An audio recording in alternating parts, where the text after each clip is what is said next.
So Jeff did a nice job of introducing me. I don't have any magical advice, but I was just asked to share some of our experiences in Spokane about how we passed an ordinance.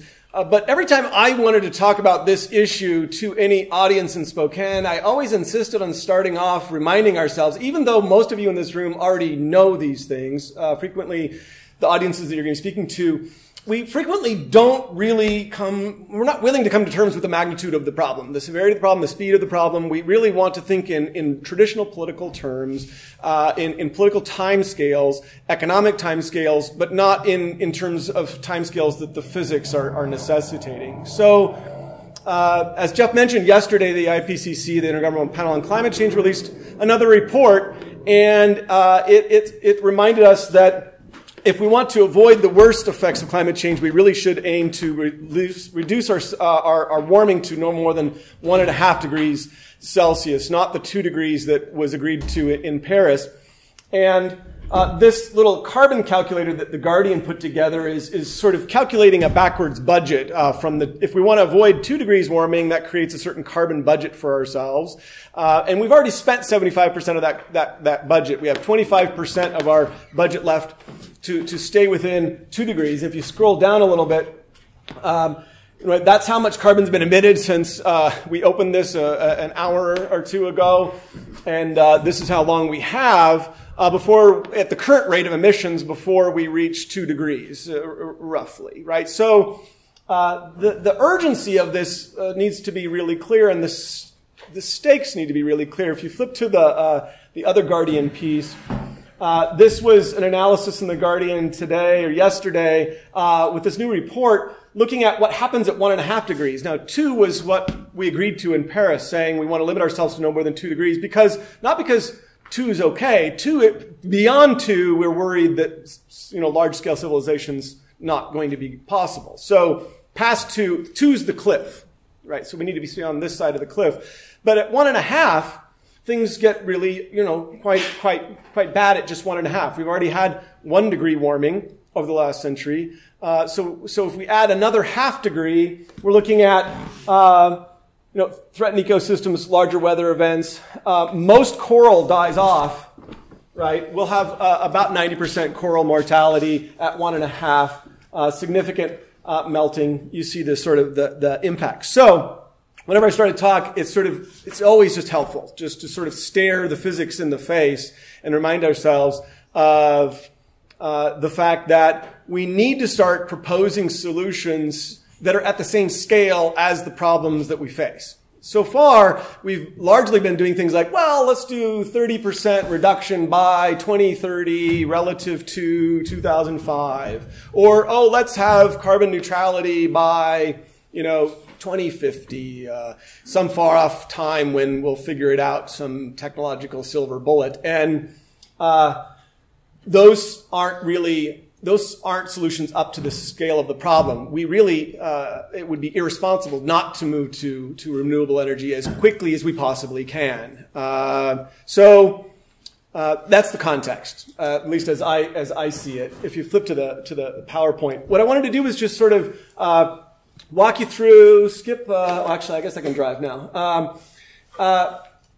Jump through sort of a timeline to give you, I couldn't think of a better way to organize what happened just to give you a sense of our own timeline, and then ask you to just jump in and at any time and ask me to expand, elaborate, or clarify anything that I'm saying, so we can be as interactive as you like on this. And then I'll share some sort of what I think are some lessons learned overall toward the end. So that's what I'm going to try and do. So we're actually a really, really new group. We actually only started, we're a baby group compared to 350 Montana. We only started, in the spring after the 2016 election. There was a number of great environmental groups in Spokane doing work for decades, but nobody was focusing on climate change, on just sort of laser focused on climate change. And I think we got lucky to sort of have a group of citizens who wanted to focus on this, and there was just, sometimes you just hit the timing just right. I think there was a critical mass of energy that we didn't realize was there, and as soon as we started working on this, we had quite a bit more momentum than we realized. So We have been doing activities. A lot of our activities actually are focused initially for the first 9 months of our existence on Colstrip, Montana, which is we get 10% of our electricity in Spokane from Colstrip. And so our utility, Avista, is one of the owners of Colstrip, and we've been working to try and get them to accelerate their debt retirement in their involvement in that plant earlier. Because if we got rid of that one plant, which is the third largest source of carbon emission in the country, we would be coal-free. We'd still have natural gas, but we wouldn't even have any coal by wire. The last coal plant in Washington State should be closed in 2020, 2022. So we would have no plants in Washington. We would have no coal by wire. So that was our first focus. And then this and that's an ongoing focus for us. We're still participating with the Montana Environmental Information Center, which is a great group here. The Idaho Conservation League and Sierra Club are all part of sort of a work group trying to work on Colstrip, and you all are probably working on that too. So I really enjoyed that. But our first activity for the idea of trying to advance a fossil-free resolution, and that's where we started, was just a resolution. So in our city, we have resolutions, which are basically aspirational statements, and ordinances, which become part of municipal law. And we were advocating for a resolution. We looked at a number of different versions, but Portland, Oregon had a really, really good one. It basically said 100% renewable electricity and banned any fossil fuel infrastructure in Portland, and that was the model where we started. And it started off in November of 2017 with sort of a video, a discussion, asking for volunteers, and getting a little bit of the idea of fossil-free. I remember the very first time I heard the idea of 100% renewable or fossil-free, and it seemed kind of my very, very first recollection of it was sort of, that's ambitious. You couldn't really do that. And I don't think that anymore, having researched it. But my initial reaction, even as somebody who works in this area, was sort of like, wow, that like fossil-free, like really, like 100% renewable? So that was my reaction as well. In December, we really started to get going and started researching more clearly what our city was already doing. We have a city which has a strong mayor, no city manager, and a 7-member city council. There's been a strained relationship between the council and the mayor. The mayor is very conservative. The city council, 6-1 progressive. So it's a complicated city dynamic.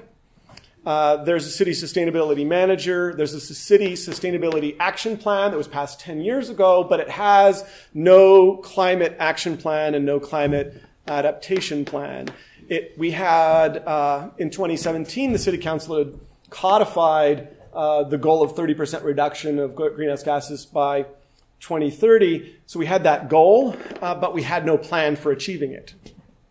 We also have no permanent city committee or commission responsible for developing plans, responsible for looking for regular updates, looking at regular carbon footprinting. So we found that the city we were really behind. We were really behind. Cities all over had been doing decent climate action planning for 10 to 15 years. Realistically, I would say we were. When that sustainability action plan was passed in 2009, it was completely out of date. Even when it was passed, it should have had a strong climate action component explaining exactly what strategies should be adopted to achieve our greenhouse gas reduction goals. That's what a good climate action plan should have. So we started saying, well, what do we want to try and achieve? Who are our likely champions? And so the group that got together sort of voted for what we wanted to do, and we agreed to sort of pursue 100% renewables as our goal, and then started to figure out who our champions on council were going to be. We knew the mayor was sort of a non-starter, so we didn't go that route just because in summer of 2017, he had refused to sign a climate ordinance codifying our greenhouse gas emission reduction goals as an ordinance. So we knew he insisted that they take the words Paris and climate out of that ordinance. Even though he didn't sign it, he said he might, if they remove the words, and he still didn't sign it. So that sort of setting was what we were up against. So we knew that our audience here was our council members. That was our audience for our work. That what we needed to do was to figure out how to make them feel good about advocating for a resolution that was going to be rejected by the mayor. How to get them to a point where they felt good about doing that. They weren't going to make themselves vulnerable in doing that. So our work was really aimed in that way. You might have participated in, there was sort of a national event in January in the depths of winter. When it was cold outside, we all kind of got together and there was this national video that was sort of streamed. And so we used that to create some awareness, get a few more people on our list. Because we were still new, our email list was still, at that point, only 400 people or so in Spokane, which in the metropolitan area is 500,000 people, right? So we were needing to do a lot of work in a hurry. In February, we got down to work more specifically and tried to figure out what tactics we were going to use. So 350 has a nice set of digital tools through the Action Network platform. We just started off with a straightforward petition, started circulating that to get as many digital signatures as possible. That has the nice added benefit, in addition to having a manifestation that you can point to for city council members of how many citizens support the idea. It also helps to grow your list and get people connected to you. We thought about doing letter writing. We thought about individually meeting and so on the list that you see here. So these were our ideas, and we did end up pursuing most of them as strategies. We also then had, at the same time, a meeting serendipitously, Environment Washington. So a lot of different national organizations. Sierra Club has Ready for 100%, I think is the name of the Sierra Club's program. And 350.org has Fossil Free is their campaign. Environment Washington is part of do you have a Environment Montana? It's a part of Environment America. It has as one of their strategies is 100% renewables too. I don't remember the name of their campaign, but they've got one as well. So they had a local staffer who had a little bit more time on her contract. They sent her, they're based in Western Washington where all the fun happens, on the other side of the mountains, and where being an environmentalist is easy. And they sent them over because obviously we're not doing anything in Spokane, we need help. And they just like dropped her in Spokane and said, they're not doing anything, even though we've been doing things, and said, help these poor backward people. And so we don't have any bitterness about, that sort of east-west dynamic at all. West knows best yeah. So we were a little bit annoyed, but it ended up being good because what happened was this organizer got a meeting together with several city council members. She invited all the city council members. 4 showed up, in addition to our local utility, Avista, and a couple of local business leaders. They came, the billing was just simply come here and talk about the idea of 100% renewable electricity. That was the way that the meeting was billed. And so they came with that sort of as the conversation topic. We co-hosted the session. And one of the nice things that came out of that was we got some council members to hear what citizens were saying and talking about. And then we got them to commit enough during that meeting to the idea of pursuing what we decided to call a task force, just a ad hoc citizen group, to start drafting language. Because what it was clear quickly was that the council had neither the time nor really the desire to draft it. They wanted a group of citizens to draft it. They were happy to participate in that process, but they didn't want to be the ones drafting it. I think they wanted coverage in case it went south. I think they wanted they wanted to be able to say this wasn't our idea, this was the citizens' idea, which it really was. But they agreed to participate in the drafting of it, which was the key part. So we got 3 different council members to actually be members of what ended up being a task force, which I'll talk about in quite a bit more detail in the drafting process of writing the ordinance, what ended up becoming an ordinance. So this was that meeting in March. we started to get really, really familiar with the key players. One of the things that I found extremely helpful was to develop a really good personal relationship with all the key city council members and their legislative aides. The people who actually do all the work, no, not really. But I mean, because they're really hardworking council members, honestly. But knowing them and being able to work with them really closely ended up being really important in as we got closer to drafting something and as it started to be modified through political processes, being able to call someone and say, what is going on? Why is this changing? And having enough of a trusting relationship with that person that you can actually trust that what they're telling you is accurate ended up being really, really valuable.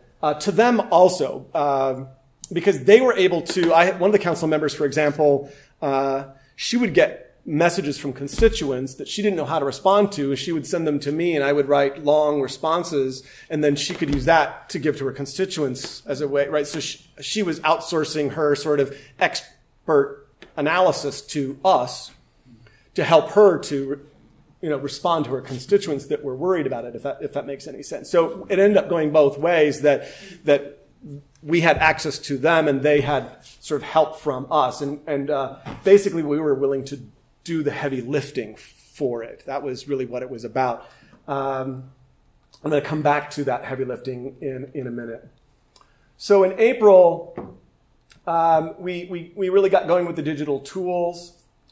We had a two-pronged approach. We approached individuals and invited them to sign this petition, and then pursued organizational support, created a Google group form that made it possible for an organization to say it was organizationally in support of this, and created two lists. So say these are all the organizational supporters, right? So these churches, these nonprofits, these, right, in addition to all these individuals, right? And so obvious sort of community organizing sort of approach, created eventually a separate email list to be able to keep them up to date, as well, as you'll see in a second.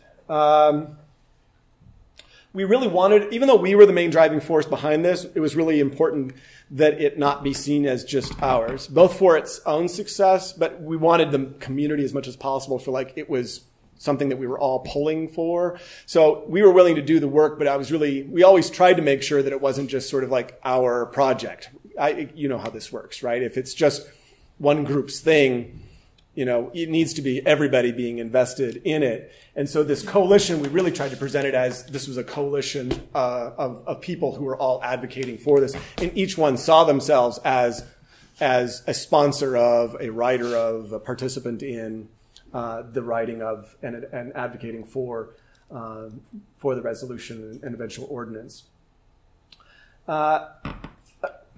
We started meeting with the most sympathetic people and moved to the least sympathetic over the course of the drafting of it. But we made sure that we met with every single council member. So the petition was just we would support the resolution, go 100%. Good question. So one of the challenges was the resolution wasn't written yet. So we couldn't say, do you support this resolution? So the way we pitched it was, do you support the idea of 100% renewable electricity? And made it clear to people, we're asking whether you support that idea, not this resolution, because the resolution wasn't written yet. It wasn't fair to then say they're supporting this resolution. What they're supporting is the goal, the idea. And so that was how we ended up sort of trying to, get support and draft a bill at the same time. Was a little bit of an interesting challenge. Yeah, you picked up on that really well. Yeah, thanks for stopping me. Was it the idea and the effort to draft a resolution? I mean, that was what was explicitly sort of the point was we're gonna draft this. Some people, it's kind of funny because we had this experience ourselves. So we're statewide. We're trying to do a ballot initiative for a carbon fee in Washington. So we'd put a price on carbon. And I remember early on in this process, the coalition that was trying to advocate for this ballot initiative came to 350 Spokane and said, will you support this? And we're like, well, what's the wording? And they're like, well, we don't have it yet. And we're like, well, how can we support it if we don't have the word? Like, what are we supporting? And so we had this back and forth. And eventually, as a group, we realized, well, do we support the idea of a carbon tax? Are we going to have some qualms with some of the details? Yes. Are those ever going to be decisive enough to vote no on it? Probably not. So we told people with this, we said, yes, do you support the idea? And we are going to advance a resolution. You can always pull your support later if you don't like the resolution. But we tried to give them that out. It was a very delicate balance. I tried to do it in a way, we tried to do it in a way that didn't feel like it was a bait and switch, like we were switching what they were saying they were advocating for. So when we characterized the petition signers, we would say that make it clear they're supporting 100% renewables as the goal for the city, because that's what they signed on for. Now, then we said, and therefore you should pass this resolution as the vehicle for doing that, but that wasn't necessarily what they were supporting early on because it didn't exist yet. So it was weird. It was a weird challenge. You wouldn't necessarily have to do that. You could try and draft it all together. We were trying to basically, we had one track that was sort of a legislative track and another that was a coalition building track. And I was sort of on the legislative track doing the task force. My colleague who can't be here tonight, Rebecca McMullen, my co-chair, was sort of running the political track at the same time. And there wasn't like a firewall or anything. We were just sort of trying to keep these two arms. They were parallel tracks. They were headed in the same direction, but they were kind of different efforts. One is coalition building, one is sort of drafting language. And they were trying to both happen at the same time. And it was an interesting challenge. So initially on the task force drafting the language, our utility was not part of that group initially. The group involved 3 city council members, a member of Spokane NAACP, a member of the Spokane tribe, initially the Kalispel, and we tried to get somebody from the sort of representatives of the low-income community, but we couldn't ever work that out.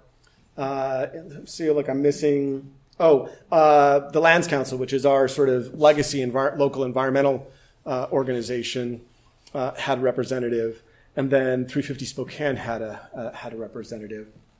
And so initially we didn't have anybody from the utility. The utility found out that we were doing it and said, "Can we join the drafting of this?" And so we met with them and said, okay, so the premise of this group, and we made up a name. It was called the Clean Energy Spokane Task Force. I was looking for sort of an apple pie sounding sort of thing. We drafted a charge. The charge of the group is to draft a resolution, trying to aim at 100% renewable electricity by 2035 was our initial charge for ourselves. So I met with them and said, okay, but if you're going to be part of the group, you have to commit to the goal of the group, which is to draft a resolution with that in mind. Because if you're going to join and not be in favor of the purpose of the group, then there's no point in having you be part of the group, right? So they said, okay, we can support the premise of trying to draft a resolution with that as a goal in mind. And it ended up being a really, really great thing that they were involved in the end, although it made things really complicated. Question?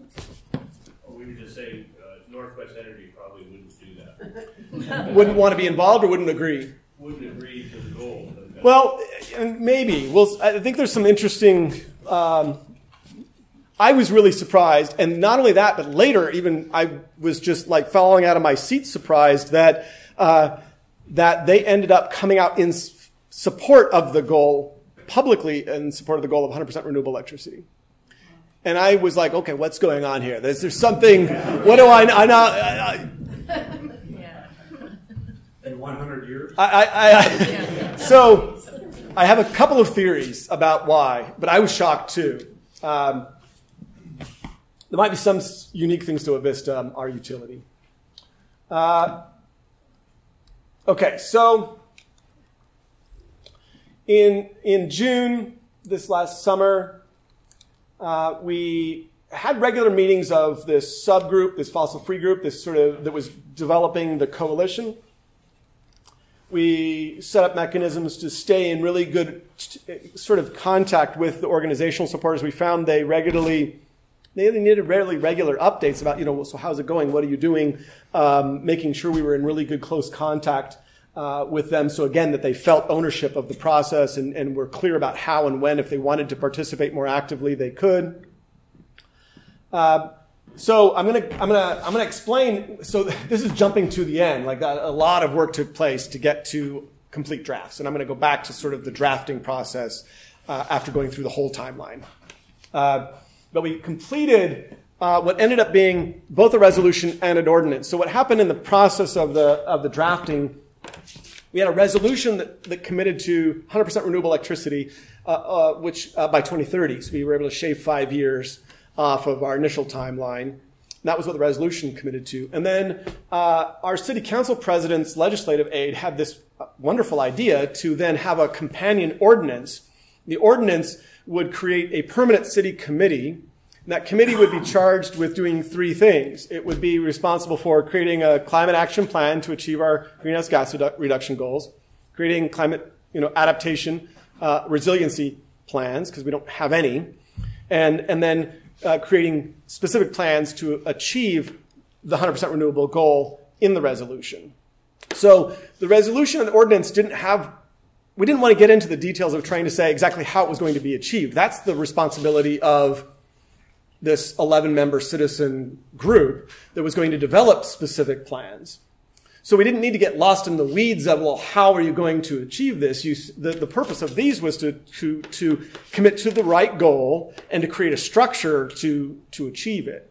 And so we were able to sort of bypass a lot of the getting stuck in the weeds of which strategy and why, and leave that to more expert groups to decide, and they would recommend that to the mayor and the city council on a case-by-case for what would be the way of achieving that. So after really fun, long, interesting process on this task force, this ad hoc group, then those 2 things went to the city council, and then it was out of our hands in a way. Then it had to go through its own political machinations. So we started strategizing and trying to figure out exactly when it was going to appear. This was where it was really, really helpful to know the city council president's aide, because that person set the council agenda. So you needed to know when it was going to appear, when was public testimony going to be allowed, when was it going to be read. You needed to know all of this far enough in advance so that you can get all your members there and ready to speak. We started working really closely with the 100%, the Sierra Club's 100% campaign. They had some really wonderful digital tools for texting and emailing their members that were in our region. They were really, really willing to help. We worked with them to craft a message, and then they sent it out to their members from that. We wrote it, they sent it out. They have a bigger network than we did. They have great texting tools that we don't have. That drove a lot of traffic. The national 350 group, you're allowed to ask them to send out a certain number of messages a year. So we asked them to send, because 350 has their own list and local groups have their lists. So we did that. Some of our campaign members, Washington Physicians for Social Responsibility, regularly was writing blogs about it. Climate Solutions, which is in Seattle, Stand Up to Oil is a statewide group. So our main campaign allies pushing a lot on social media and contacting their members. It was a tricky balance, though, because we didn't want it to look like, frequently, as I kind of hinted at, it becomes an east side, west side sort of issue. We didn't want to make it look like this was something that the west side was pushing on the east side. We wanted to make it clear it was a grassroots, our idea. So we actually frequently, like Climate Solutions would contact us and say, what do you want us to say? And we would frequently say, not much, don't say anything, because we don't want it to look like Seattle is coming and telling us what we should do. We wanted it to be clear that this was an organic thing that came from local Spokane citizens, which it did. And it's too easy to sort of reject things and say, it's just Seattle telling us what to do again. So we were really maybe overly concerned, honestly, about that perception. But it did end up, I think, making a difference in the local perception of it. We had been collecting all these petitions, and we had then staged a sort of an event where we printed off copies of every single. It was a lot of paper, but it was for a good cause. We printed out every petition on a page. Basically, made it into kind of a letter. Basically, it was the person's name. It was what they were signing their name to. It was the original petition language. So we didn't have any bait and switch. It was sort of, this is what the petition language said. This is their name. And if they added any additional comments, it had it below. It just kind of did a form letter where it filled in the right fields. And so every person had a separate page. So it had a stack of paper, and we did one for every single council member and the mayor. And so we had these big boxes of papers, and we staged an event and marched in and delivered them to them. And, tried to, it's hard to create a buzz. We didn't get any media attention for this one, but we did for other things. But it gave us some good photos. One of the organizers' daughters has got an amazing photo. She's got one of her posters just all by herself. It's great. So you get some good photos. One thing we did for the first time, you might be more expert in this than we are, but we worked on so the vote was going to be on the 20th of August. On the 2 weeks prior to that, we developed a social media plan where we had posts for Facebook and Twitter and Instagram plan out for every single day what the message was going to be, what image and what text, what image, what text, what image, for every day, and then just pre-programmed all in there so that every day there was a sort of a clear building message that was being put out. So you did it in advance, so you can schedule them to come out ahead of time. You don't have to be there every day to do it. You schedule them to come out. And that, I think we're not super social media savvy, and more of our members are, they have hair like mine than not. And so we actually have more of an email list than a social media list, honestly, in our area. But I think it was still useful, and I think it actually did drive some good traffic at the end. So as we're getting close to the vote, the first vote on this, what happens is a number of different things. One thing that happens is City Council decides to drop the resolution and fold the whole thing into one ordinance, which we were really excited about because we went from having an aspirational resolution to having the 2030 100% renewables in an ordinance, which is law. And you're like, okay, okay, if you insist. Sure, we can do that. So one ordinance with both of them, all the whereases in the resolution just sort of become the preamble to the ordinance language. So that there's some horse trading going on, which I'll get into. Some details are also changing separate from that. Our Chamber of Commerce then finds out that this is going on, and they're run by a person who used to be part of the Spokane Home Builders Association, which is one of the more powerful conservative organizations in Spokane. And they have a tight affiliation with a group called Better Spokane. I love all of these, Greater, Better. It's Greater Spokane Incorporated and Better Spokane and Americans for the American Way. But Better Spokane is a political action committee that would got about $300,000 to fight Proposition 2, which was targeting oil trains and coal trains going through Spokane. And they successfully defeated that proposition. That group then had a lot of money sort of left over. They had spent $60,000 on Cambridge Analytica, that sort of, wonderful stuff. So they actually got the Chamber of Commerce to co-author a letter with them, Better Spokane, this conservative political action committee. And the Chamber of Commerce, Greater Spokane Incorporated, wrote a joint letter to the mayor and to City Council coming out against the ordinance. And they got a 1,000-word column in the local paper, which is owned by one of the local wealthy families, advocating for why the ordinance was a bad idea. We had, up until that point, we had sort of outpaced them on everything, but then their quick connections made it really hard because we couldn't. We said, hey, if they got a letter to the editor, they got an opinion, we should get an op-ed too, and they gave us one, but it was like 500 words, and it didn't turn up from an op-ed to just a letter to the editor, and it was on a Tuesday, and it was instead of a Sunday, and anyway, it sort of became hard to compete for the media attention that they're able to buy. But the timeline was so compressed that they really didn't have time to do much more than this. This letter, which was signed by a bunch of their members from the Chamber of Commerce. Brian, was that a strategy to not, did you purposely try to keep it on the lowdown until the very end? Yes, sort of. I mean, it wasn't like we were secretive or anything, but we were definitely trying to see how fast and how far we could go before getting a lot of attention. And we really were largely successful that it didn't really show up on the radar until it was kind of too late. We had locked down 6 out of 7 votes pretty confidently, at least 5 out of 7 we were really confident of. by the time they even were really paying attention. So I was telling Jeff, I don't think we're going to be so lucky in the future on future initiatives because we were also kind of completely under their, we were a nobody. They didn't know we existed, quite literally, I think. So we took them very much by surprise.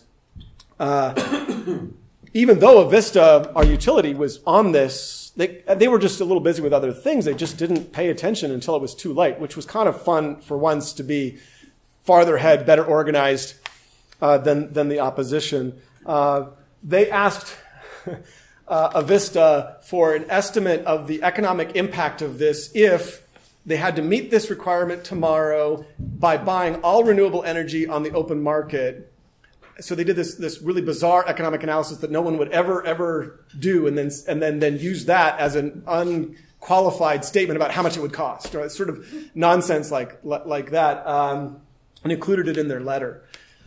So that landed just sort of like a boom on the council. We knew the mayor was already sort of. I'm told after the fact that one of the council members walked in on the mayor working on this letter with them. So it was not a surprise to the mayor that he got this letter because he helped draft it. But we were able to get a response because of, in fact, our connections to the city council members. So we got one of the council members to call the paper and say, you gave them 1,000 words, you should give them the same. And although they didn't give us the same, they gave us a response in the paper to respond to it. The day of reckoning came, and it was really exciting trying to get as many people to city council as possible. So in these meetings on Mondays, there's a regular agenda, and then there's a town hall session. And so anybody can come in and say anything they want to city council members. And then you have the legislative things on the docket. And they take specific testimony on that. And it was really, really neat. I mean, we had 80 people in attendance, 43 people spoke, only 3 people were against the ordinance. And it was, a lot of the people in attendance were affiliated with our group. And it was so great to see people stand up for 3 minutes and just say what they thought of this issue and why it mattered to them completely from the heart, just sort of.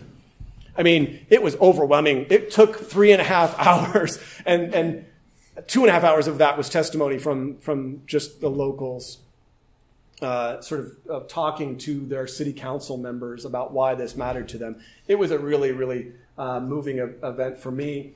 But there was also folks that I'd never even known. There was a guy from the Marshall Islands, who's losing his nation to climate change and spoke so movingly. It was my daughters spoke, which was really neat. So